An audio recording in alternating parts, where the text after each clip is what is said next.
Terima kasih pimpinan Pak Menteri dan jajaran. Ini Kementerian ATR BPN ini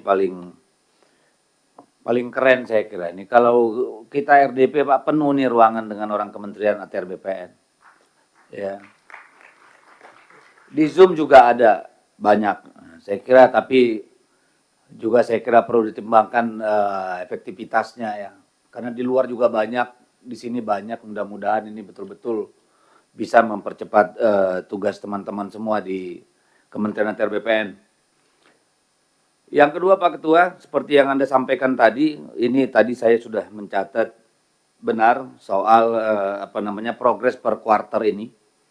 Tadi disampaikan bahwa untuk Q1 itu yang paling tinggi itu di peta bidang tanah PTSL itu capaiannya 12,6%. Jadi kalau secara rata memang tentu ini ada persoalan kalau hanya melihat angka ini. Oleh karena itu kami ingin pendalaman lebih jauh, apakah memang ini sebuah kebiasaan bahwa pada Q1 itu masih agak lambat, uang belum masuk, rencana belum ini itu. Lalu nanti kita melihat kurvanya di mana nih? Apakah Q2, Q3 atau Q4? Ya, supaya ini kita bisa betul-betul memastikan, karena dengan pagu anggaran yang sudah disunat ini kan seharusnya ini capaiannya lebih cepat nih. Iya kan? Karena anggarannya sedikit jadi bisa fokus menyelesaikan hal-hal yang betul-betul menjadi prioritas dengan asumsi semua yang dibuat dalam perencanaan itu sudah dirasionalisasi. Sehingga apa yang kemudian dibiayai dengan anggaran yang tersedia betul-betul merupakan prioritas. Sehingga nanti perlu pendalamannya Pak, pada Q berapa kita akan mendapat kurva paling tinggi dari pencapaian kementerian. Lalu yang ketiga Pak Menteri, tadi saya sedikit pas saya mau bertanya, mencatat di sini, ini hibah apa loan nih yang World Bank? Ternyata langsung dikatakan loan. Waduh, ya oke lah loan, karena pemerintah kita kesulitan di fiskal. Tetapi ketika Pak Menteri mengatakan ini untuk kemudahan investasi, saya ingin mengatakan bahwa memang kita negara paling kacau urusan tanah dan investasi ini.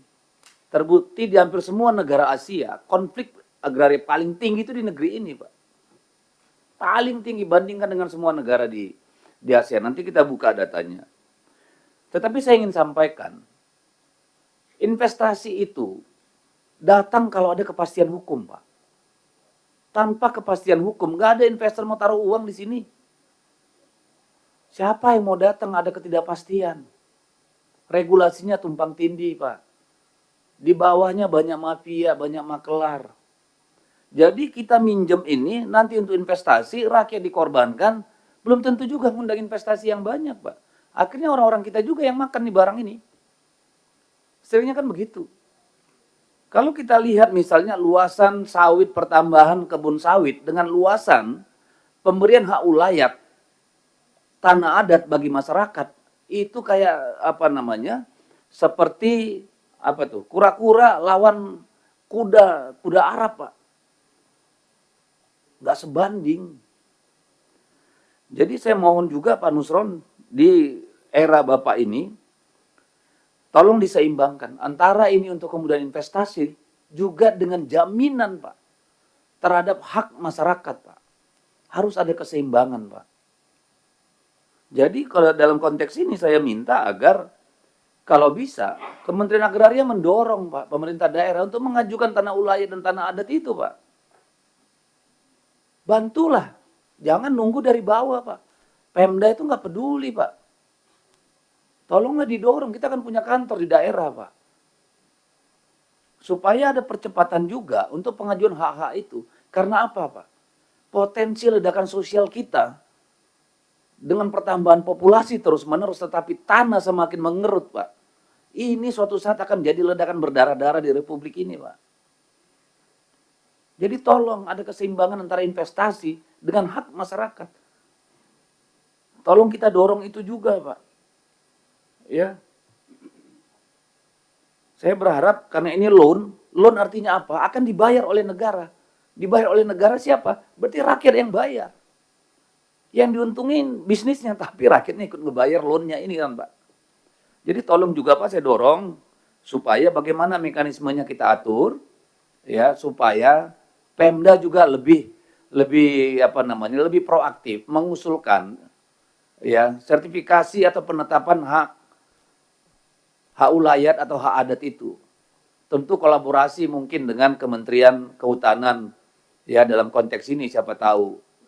Tapi saya berharap di era Bapak ini Pak legasi menaikkan luasan untuk hak-hak rakyat itu juga ada di sini.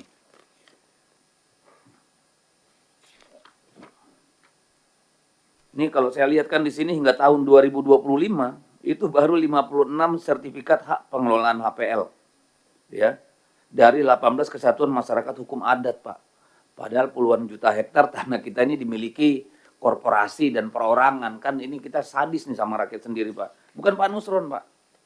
Orang-orang sebelum Bapak, Pak. Perilaku kekuasaan sebelum hari ini itu yang menyumbang, Pak. Nah, saya ingin membuka, Pak, untuk sekedar data dari Konsorsium Pembaruan Agraria, Pak, tahun 2023 akhir. Saya kira semua insan agraria di sini sudah paham, Pak. Di akhir tahun 2023, ada hampir 3.000 letusan konflik, Pak. 2.939 tepatnya, Pak. Di seluruh Indonesia. Mencakup 6,3 juta hektar lahan dan 1,759 juta keluarga korban, Pak. Ini selama era pemerintahan Jokowi. 2015 hingga 2023, Pak. Ya. Ini 90% nggak kelar-kelar nih urusan, Pak. Jadi kita lihat di sini, Pak. Ya. Ada proses kriminalisasi sebanyak 2.363 kasus, Pak. Selama rentang waktu 9 tahun itu. Ini keluarga terdampaknya, Pak, hampir 2 juta orang. Saya berharap, Pak, ini bisa kita tuntaskan, Pak. Satu persatu. Sembari kita menyelesaikan ke depan, tapi yang di belakang ini tanggung jawab kita juga, Pak. Ini tanggung jawab pemerintah, Pak. Tanggung jawab gedung ini juga, Pak. Menyelesaikan persoalan-persoalan rakyat ini. Saya tidak anti bisnis, Pak. Tapi kita juga jangan anti menyelesaikan masalah rakyat. 2 juta orang, 2 juta keluarga, Pak. Bayangkan berapa juta orang itu. Jadi disinilah saya kira peran pentingnya Kementerian Agraria sebagai sebagai integrator, Pak.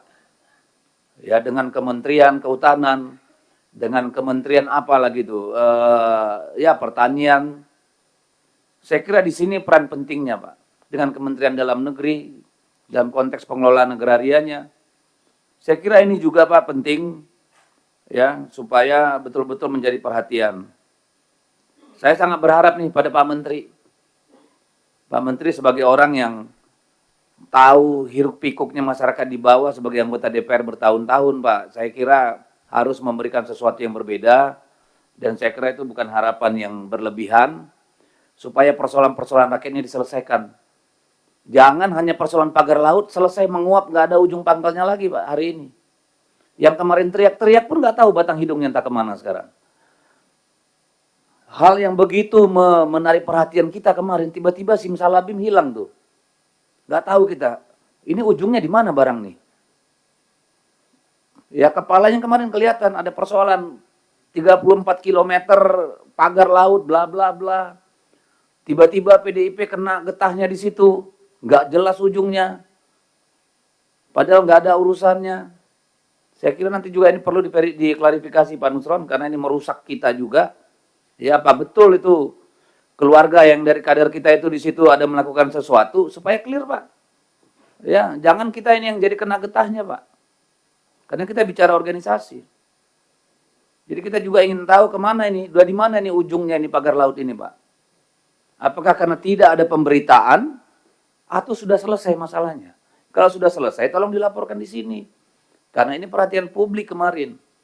Ya, jangan seolah-olah negara ini negara cuci gudang. Ada kasus ribut, habis itu lempar ke gudang belakang, lupakan semua. Kapan kita belajarnya? Lagi-lagi ini bukan Pak Nusron sebagai personal. Ini soal bagaimana kita mengelola negara. Apa kayak begini kita?